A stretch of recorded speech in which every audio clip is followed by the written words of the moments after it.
Subscribe to our channel by clicking the subscribe button. Click the bell button and enjoy the latest uploads from our channel. السلام علیکم ناظرین، آپ کو اپنے channel میں خوش آمدید کہتی ہوں۔ شروع کرتی ہوں اللہ کے نام سے جو بڑا ہی مہربان اور نہایت ہی رحم کرنے والا ہے۔ الصلاۃ والسلام علیکہ یا رسول اللہ وعلی آلک و صحابک یا حبیب اللہ۔ ناظرین، آج کی اس ویڈیو میں حضرت عیسیٰ علیہ السلام کے ایک معجزے کے بارے میں بتاؤں گی، تو ویڈیو کا آغاز کرتی ہوں۔ حضرت عیسیٰ روح اللہ علیہ السلام کی خدمت میں ایک آدمی نے عرض کی، یا روح اللہ، میں آپ کی صحبت بابرکت میں رہ کر خدمت کرنا اور علم شریعت حاصل کرنا چاہتا ہوں۔ آپ علیہ السلام نے اس کو اجازت دے دی۔ چلتے چلتے جب دونوں ایک نہر کے کنارے پہنچے تو آپ علیہ السلام نے فرمایا، آؤ کھانا کھا لیں۔ آپ علیہ السلام کے پاس 3 روٹیاں تھیں۔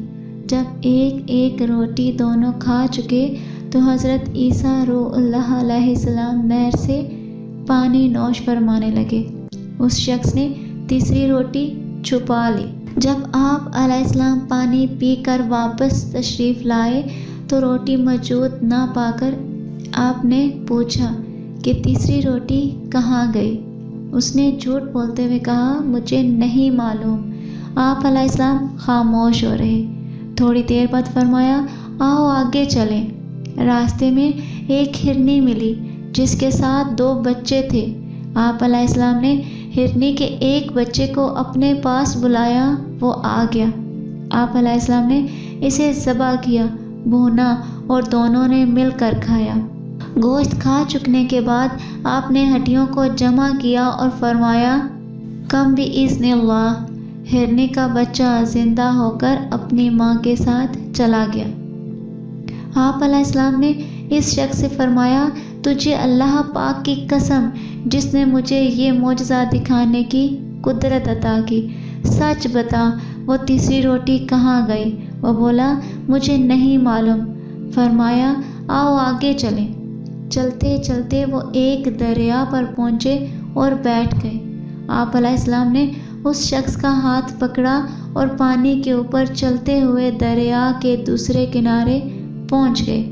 آپ علیہ السلام نے اس شخص سے فرمایا، تجھے اس پاک خدا کی قسم جس نے مجھے یہ معجزہ دکھانے کی قدرت عطا کی، سچ بتا کہ تیسری روٹی کہاں گئی؟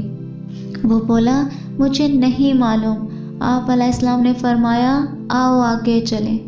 چلتے چلتے ایک ریگستان میں پہنچے۔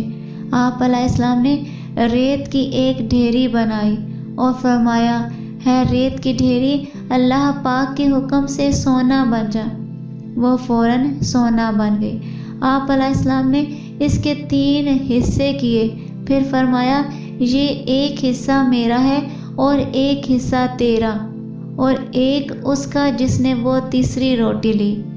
یہ سنتے ہی وہ شخص جھٹ بول اٹھا، یا روح اللہ، وہ تیسری روٹی میں نے ہی لی تھی۔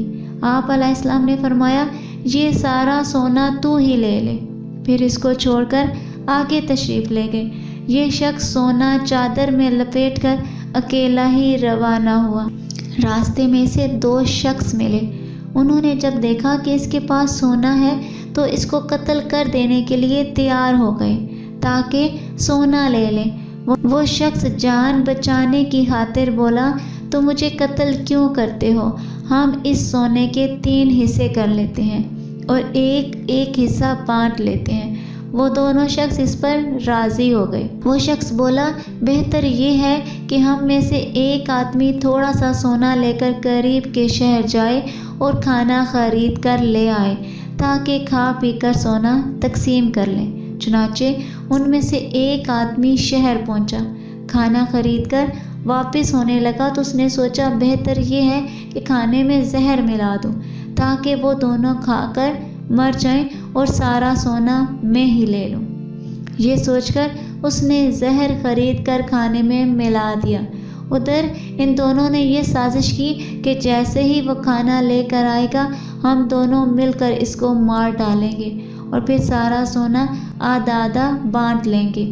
چنانچہ جب وہ شخص کھانا لے کر آیا تو دونوں نے مل کر اس کو قتل کر دیا۔ اس کے بعد خوشی خوشی کھانا کھانے لگے۔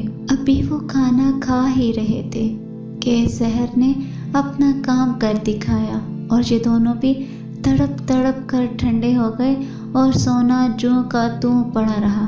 پھر حضرت عیسیٰ علیہ السلام واپس لوٹے تو چند آدمی آپ علیہ السلام کے ہمراہ تھے۔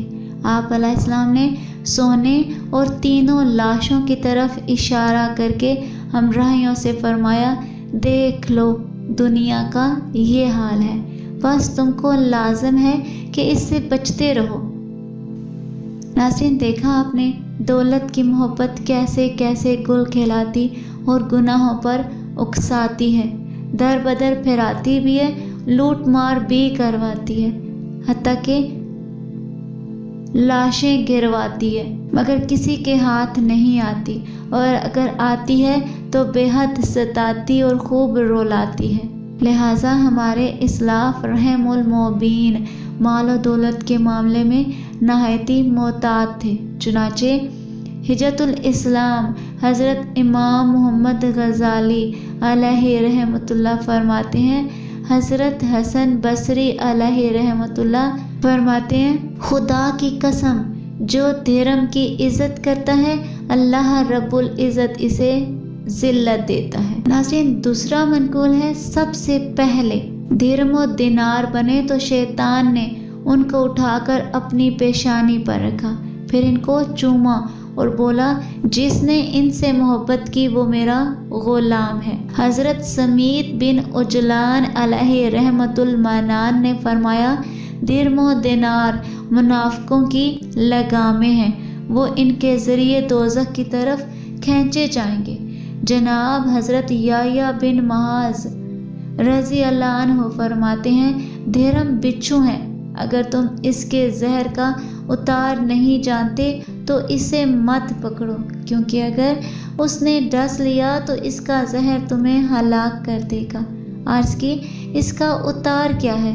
فرمایا، حلال طریقے سے حاصل کرنا اور اس کے حقوق واجبہ ادا کرنا۔ حضرت اعلیٰ بن زیاد رحمۃ اللہ علیہ فرماتے ہیں، دنیا خوب بناؤ سنگار کر کے میرے سامنے مثالی صورت میں آئی، میں نے کہا، میں تیرے شر سے اللہ کی پناہ چاہتا ہوں۔